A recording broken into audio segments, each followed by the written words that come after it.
everyone, TruthSurge here again. I'd like to start this video off with a question directed primarily towards my Christian friends. What would you think if I told you that most of the events in the life of Jesus were simply copied from Old Testament stories? Well, this is exactly what I want to show you in this video. I'm going to look at several examples of this, and we'll examine those in some amount of detail. But before we do that, I think it's a good idea if we talk about the criteria that we might use to determine if copying really happened or not. There's a few criteria we might want to look at. The first one would be accessibility. Did the author have access to the original story? The second criteria might be density. How many details of the original story are showing up in the copy?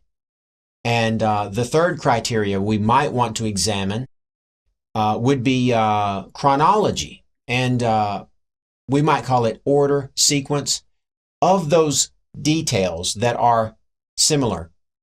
Are they in the same order? That would give you a real strong indication there that copying was occurring.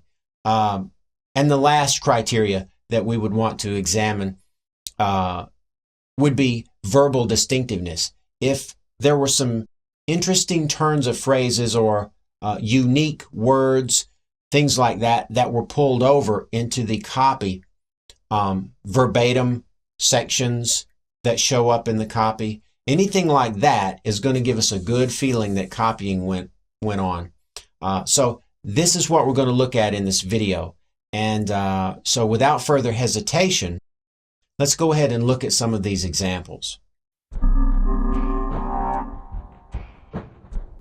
The first case of copying I'd like to examine is the miracle of Jesus calming the sea.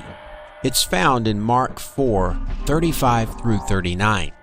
Let me just read it, then we can look at an Old Testament story that bears a striking resemblance. That day when evening came, he said to his disciples, "Let us go over to the other side." Leaving the crowd behind, they took him along, just as he was, in the boat. There were also other boats with him. A furious squall came up, and the waves broke over the boat so that it was nearly swamped. Jesus was in the stern, sleeping on a cushion. The disciples woke him and said to him, "Teacher, don't you care if we drown?" He got up, rebuked the wind, and said to the waves, "Quiet, be still." Then the wind died down, and it was completely calm. He said to his disciples, "Why are you so afraid? Do you still have no faith?" They were terrified and asked each other, "Who is this? Even the wind and the waves obey him." Now let's look at another familiar tale from the Old Testament and see if you can spot some of the similarities right off the bat.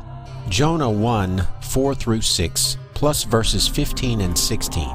But Jonah ran away from the Lord and headed for Tarshish. He went down to Joppa, where he found a ship bound for that port. After paying the fare, he went aboard and sailed for Tarshish to flee from the Lord. Then the Lord sent a great wind on the sea, and such a violent storm arose that the ship threatened to break up. All the sailors were afraid, and each cried out to his own God, and they threw the cargo into the sea to lighten the ship. But Jonah had gone below deck, where he lay down and fell into a deep sleep. The captain went to him and said, "How can you sleep? Get up and call on your God. Maybe he will take notice of us, and we will not perish." Then they took Jonah and threw him overboard, and the raging sea grew calm. At this, the men greatly feared the Lord, and they offered a sacrifice to the Lord and made vows to him. You may have noticed several similarities between the two stories just upon one reading. Now let's talk a little bit about these two accounts. Did Mark have access to the Old Testament?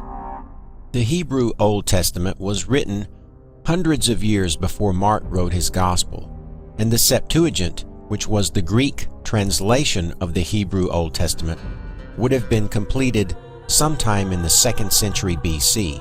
a couple of hundred years before Mark wrote his gospel. So the author had access to both the Hebrew and Greek translations of the Old Testament. The second criteria, density. How many details line up between the two accounts?